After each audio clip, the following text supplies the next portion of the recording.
Hello, I'm Michael Case, President of Classic Auto Restoration Specialists, known as CARS. Today I want to show you and tell you a very interesting story about my 1968 Camaro Z28 and my 1969 Camaro Z28s and how they came a part of the legacy of Classic Auto Restoration Specialists.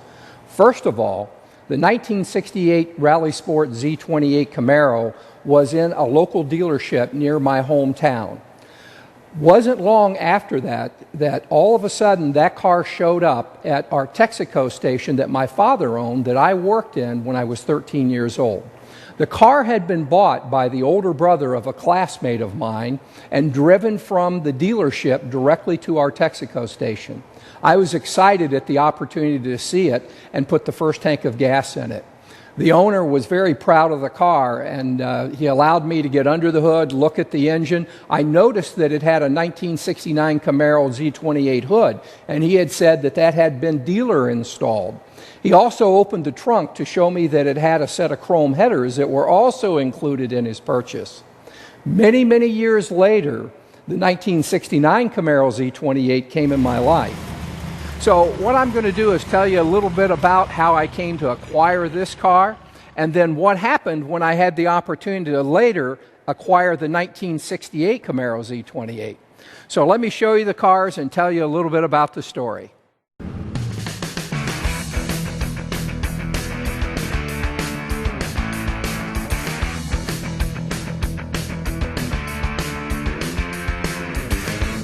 The 1969 Camaro Z28 I found while I was traveling for my job in 1998. I had flown to California to work for the week, and on the weekend I found that there was a huge classic car and muscle car auction that was taking place in Santa Barbara. So I thought I would stay over for that, and while I was at the auction, I was fortunate to see the 1969 Camaro Z28, and it was Rallye green just like the 68 that I had.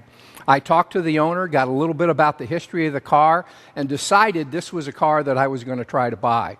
Unfortunately for me, there were a number of well-heeled buyers that were there that day, athletes, business people, celebrities, and unfortunately, they bid beyond my budget. There were bidders like Boyd Coddington and Reggie Jackson that bid on the car.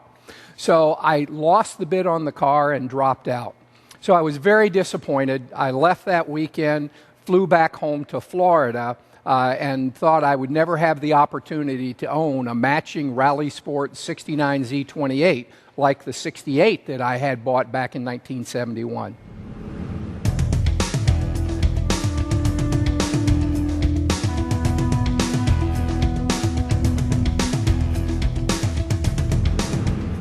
Then, strangely enough, about 3 months later, I got a call from the auction company.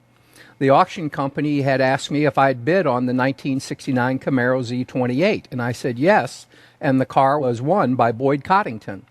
They said, yeah, we know that, but what happened is there were dozens of cars that were bought by that particular group, and they were unable to perform financially on the purchase of all of them. They asked me if I would be interested in the car.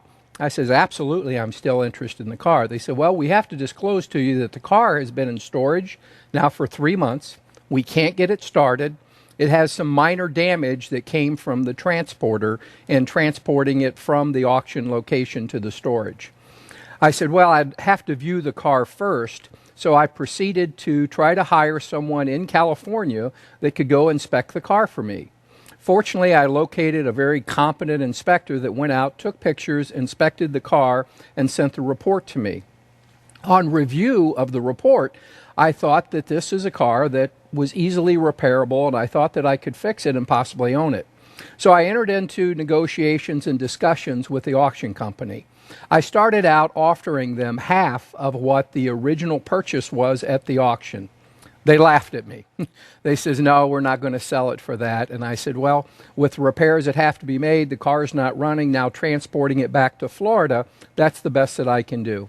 So the conversation ended. So now I had struck out again. But about 2 weeks later, I got another call from the auction company, only this time a substantially reduced price.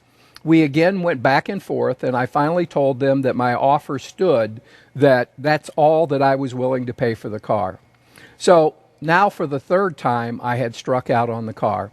And by then, I had forgotten that I even had an opportunity to buy it. But about a month later, I got a call from the auction company again, which said if I would purchase the car for what my offer was and could remove that car immediately from storage, that they would sell me the car for my offer. I was pretty excited. Got off the phone with them and immediately started contacting a transporter. I had bought 3 other cars that were in California when I was out there. So now I had the opportunity to bring 4 67, 68, and 69 Camaros back to Florida, one of them being this 69 Camaro Z28. So in 1998, 27 years later, after I had purchased the 1968 Camaro Z28, I had this car.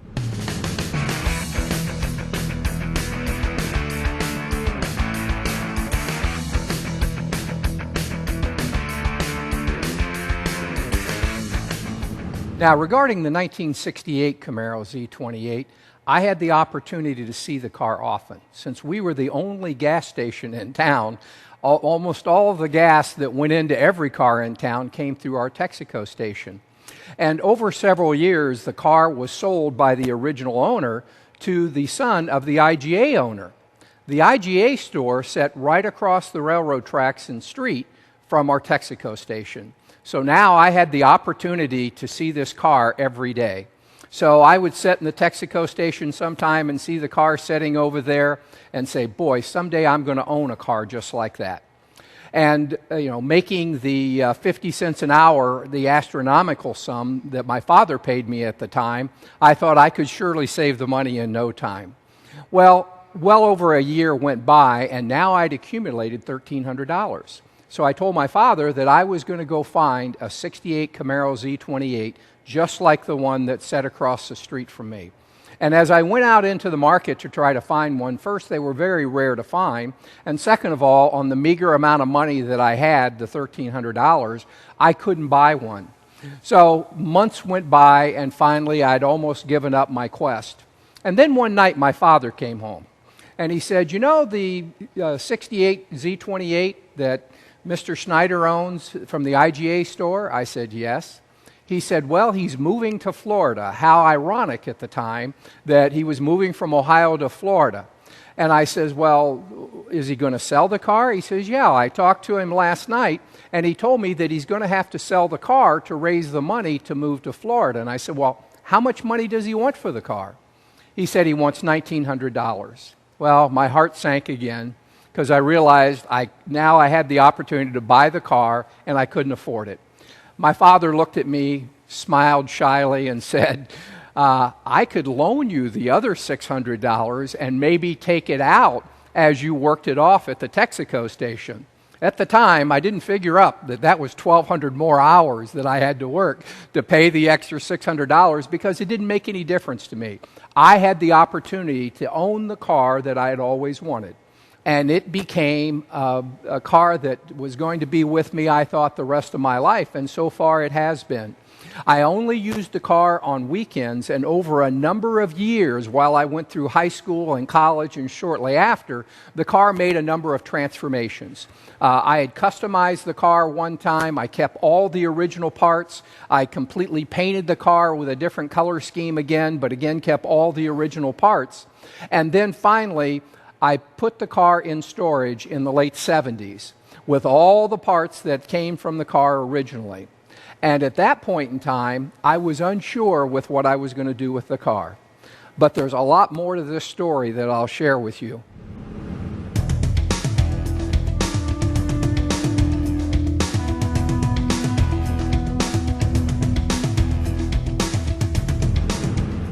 So the 1969 Camaro Z28 made its journey from California back to Florida in 1998. At the time when I brought it back, we were just starting the business of restoring classic and custom and sports cars. So the car was not a high priority, but over the years, we started restoring it in components. So we decided to actually use the car in that stage. So at many shows, we would take the components of the car on a rotisserie, the motor, the transmission, and the rear end out of it. Matter of fact, we actually took it to the Miami Auto Show for an AACA group down there to show how a car was restored component by component. So for many years, the car was in the shop, would go to a show in pieces and come back. Finally, just recently, we decided to put the car back together. And in 2013, we started restoring the car, and the car was just recently completed. So the 1968 Camaro Z28 was stored from the late 1970s until 1995. After I'd moved to Florida, I had decided some years later that, I think I'm going to restore that car back to original. Well, unfortunately, it didn't start out so well. I'd actually had to remove the car from two different restoration shops because of either poor quality work or slow progress on the car, or a mixture of both. So I got the great idea that I would restore this car in my garage. So I went out, I outfitted my garage, I bought compressors, I bought tools, but again, unfortunately, I worked a full-time job that I traveled out of town all week, every week. So I hired a couple of people to help me working in my garage, which I thought went very, very well, except the neighbors were not happy with the compressor running at night. My wife wasn't happy since we occupied much of the garage, along with all the troubles and the dirt and the dust that you have from restoring the car in a garage. So I got the great idea that I would go out and I would rent a small area in a local paint and body shop, which again did not work out so well because of the access of the times that we were able to work with it, plus being able to protect our materials and supplies. Well, shortly after that, we found an airplane hangar that was available, and I thought, what a great opportunity, I can finish the car there, which we did. Little did I know at that time that by getting an airplane hangar and by actually now hiring people to restore this one car, that I'd actually embarked on a restoration business. But finally, in 1998, I restored the 1968 Camaro Z28. And again, not knowing at the time that that was going to be the start of a classic and custom car restoration business. But today, the car is basically exactly as it was and restored in 1998. So that's the story of how I came to own a 1968 Camaro Z28 and a 1969 Camaro Z28. One that I purchased back in 1971, the other I purchased in 1998. The 68 Camaro Z28 being the very first car that I ever restored, and the 69 being one of the most recent cars that we've restored. I hope you enjoyed this story, and I'd like to thank all of you for visiting today.